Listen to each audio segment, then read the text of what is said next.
O, dito na tayo. Quadcom, PDP palaban, lower house failed to execute demolition job against Duterte and his allies. PDP, totoo nga ba?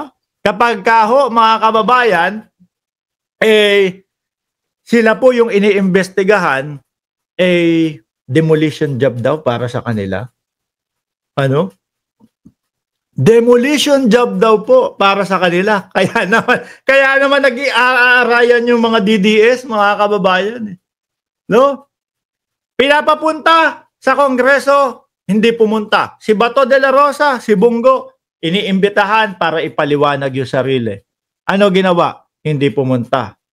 No? Si dating Pangulong Duterte, eto, pumunta, wala yan. Napasubo na lang ho yan, mga boss. Bakit? Kasi nga, di ba, napasubo yan dahil doon kay Panelo. Nagyabang si Panelo. Eto, tingnan ninyo, a-attend kami. Doon sa hearing, bigla nilang kinansel. Natakot daw ho. So, pinagbigyan sila. Nandun mismo si Panelo.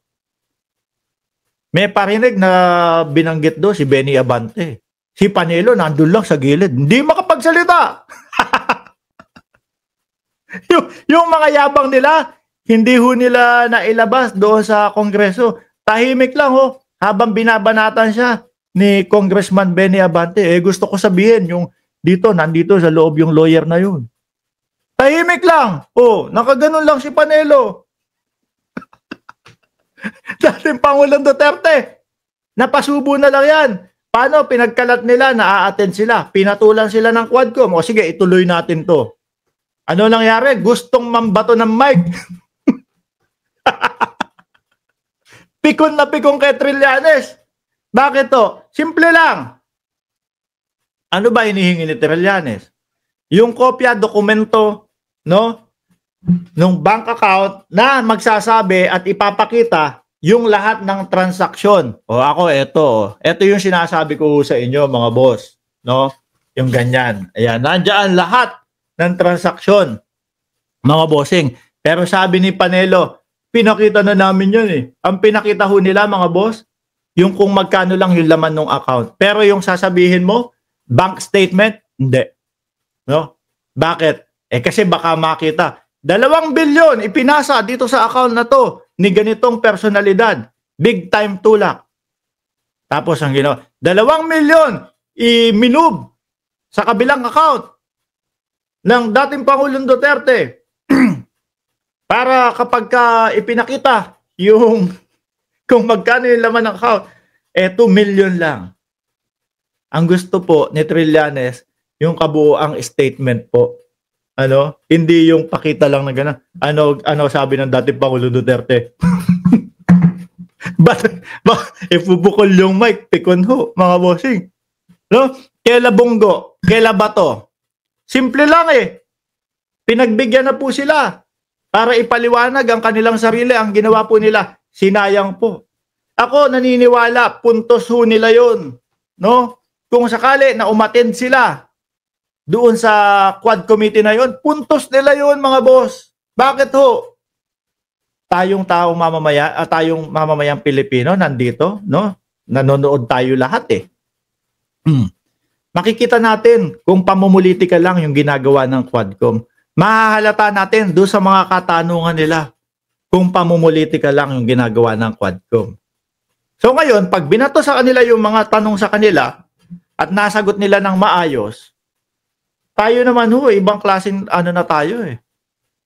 Tayo na ho, mga kababayan, kapag tama ang ginagawa ng tao, nakasuporta tayo.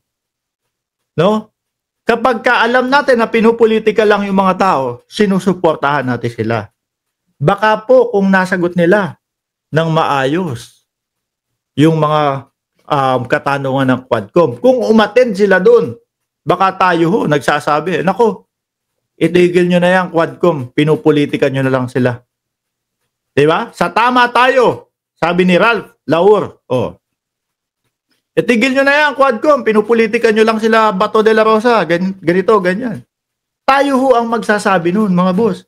Wala ho. No?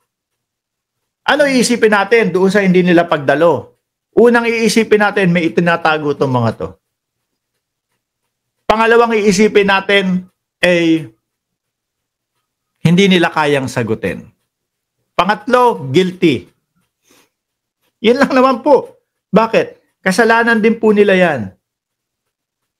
Dahil hindi po nila ipinaliwanag yung kanilang sarili. So ngayon po, ano ang maiiwan sa isipan ng taong bayan?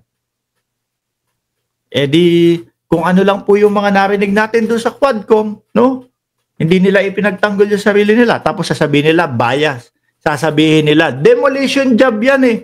Ano, gusto lang pabagsakin ang mga Duterte niyang mga yan. This clearly, ayan, shows that the House of Representatives has launched a careful planned, well-funded, but poorly executed demolition job against FPRRD and his plan. PDP, walang laban. Kala ko tinanggal nyo na tong laban na to. Padapa, Gusto nyo, sampulan ko kayo kung ano yung gusto nyo, sampulan ko kayo nung pagpapabagsak na sinasabi nyo. This clearly show that the House of Representatives has launched a carefully planned. Yung pinlano nyo, na hindi nyo pinlano lang maayos, yung kay Bato de la Rosa, na Pidea Leaks, na gusto nyong iugnay, gusto nyong idamay ang First Lady Lisa Marcos. Yun ang halata ng sambayan ng Pilipino, na namumulitika kayo na gusto nyong pabagsakin ang gobyerno. Yun ang halata. Biruin mo, pinatulan, no? Xerox copy na may 2 butas. Okay na yan. yung mga pinadalo, sila Picoy. Ano sabi nila Picoy? Napatunayan ko po, Senator Bato de la Rosa, na kapag po nagsabi ka ng sabi-sabi lang po, ng invento lang po, makakarating ka sa Senado. Makakakain pa. Yun ang demolition job. Yun ang nabasa ng Pilipino. Kaya, ayan, yung kandidatura mo, lagapak. O di ba?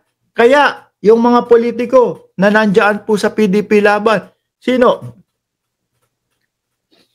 Masakit pong sabihin at masakit pong marinig para sa mga PDP laban. Mga politiko nyo, basura na lang. Ipe, Salvador, biruin nyo ho yun. Bato de la Rosa, Bungo, Jimmy Guban, si Jimmy Bondok, lahat ho yan, mga kababayan, nasa pang-ilan. Hindi po hindi po makapasok sa top 20 yung mga yan, mga boss. Bakit to? Kasi basa yung galawan nila. Ngayon po, iba na ang politiko. Kung 2016, mga boss, kailangan kong maging alyansa ang mga Duterte. Kailangan kong malinya sa mga Duterte noong 2016. Ano po?